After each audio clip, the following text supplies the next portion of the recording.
What's up, guys? Ted Darklaw here, and today we are checking out the Walmart Exclusive Primal Clash figures.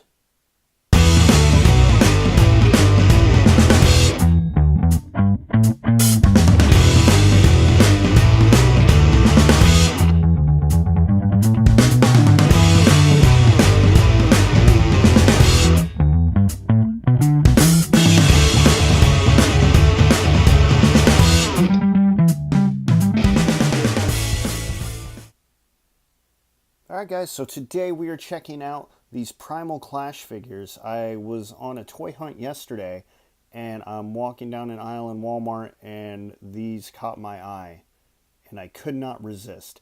They are $7 each, and man, little generic G.I. Joe dudes with guns riding freaking dinosaurs, apparently that is how you sell me. Taking a closer look at them, this guy is riding a raptor.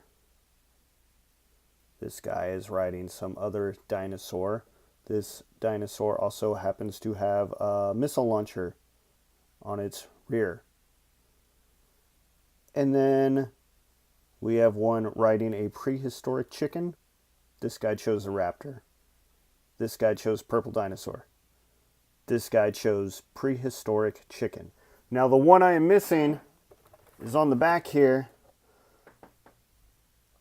The dude with the skull mask wielding a machete riding a freaking saber-toothed tiger. That is what I need in my life.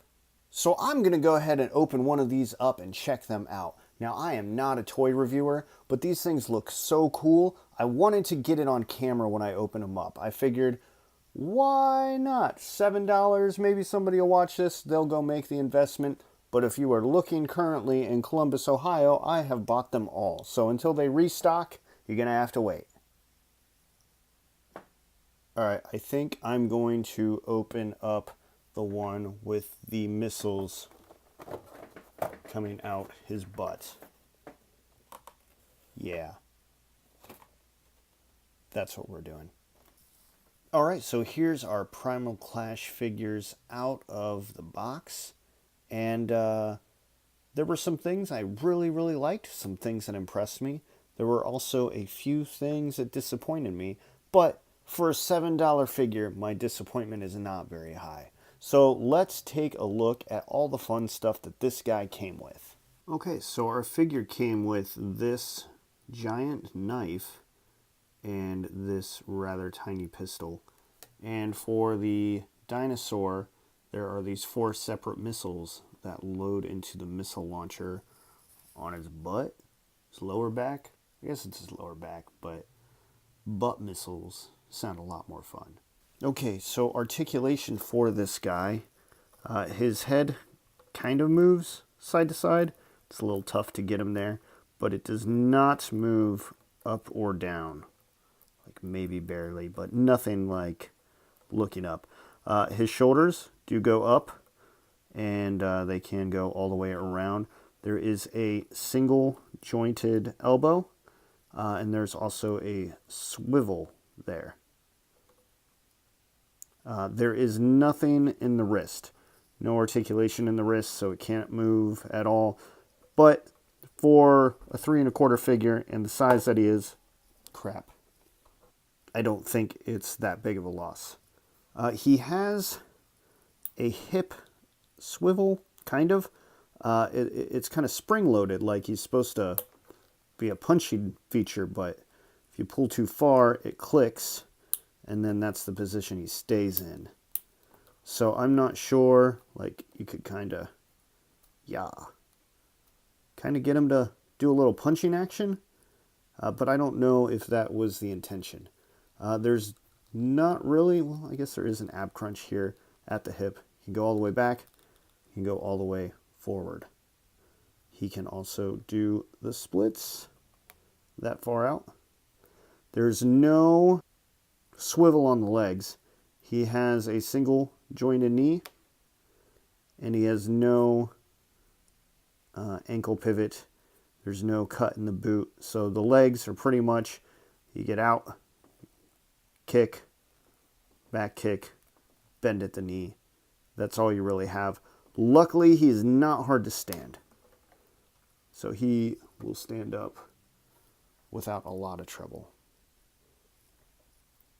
Another thing I really like about him is he has storage for his weapons. So he has a holster right here in his chest for his gun, which I thought was a really weird place for it.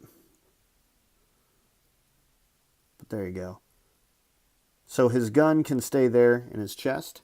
And then he has a holster for his knife as well.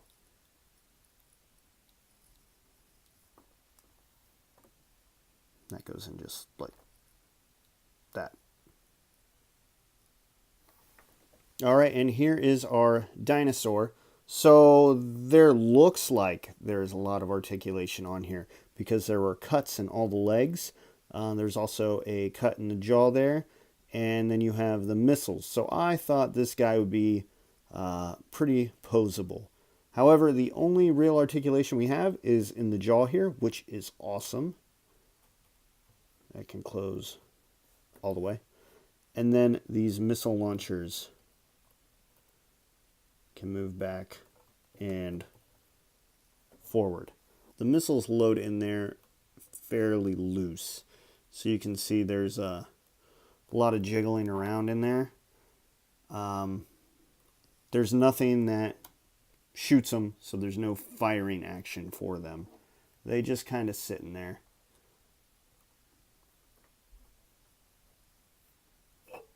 They do stay okay if you move it around, but if you get too low, they will all dump out.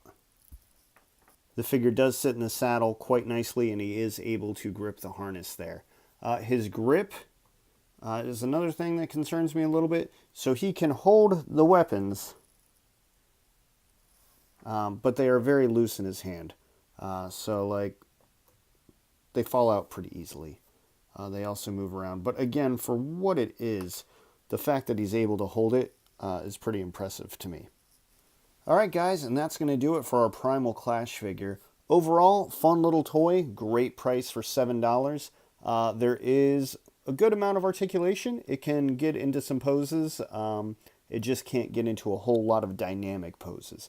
Personally, I think this would be a great toy for any young child.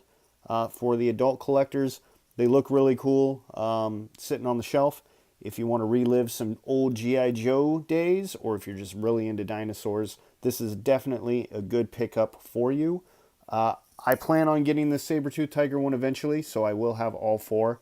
And I will be keeping my eye out for these in the future to see if they come out with any more down the road. Overall, I give this a 3 out of 5 for the fun factor. Again, there's just some minor issues with posing and a lack of articulation. But overall, for the price, man, what a steal. That's all for today, guys. My name's Ted Darklaw, and I will see you all very soon.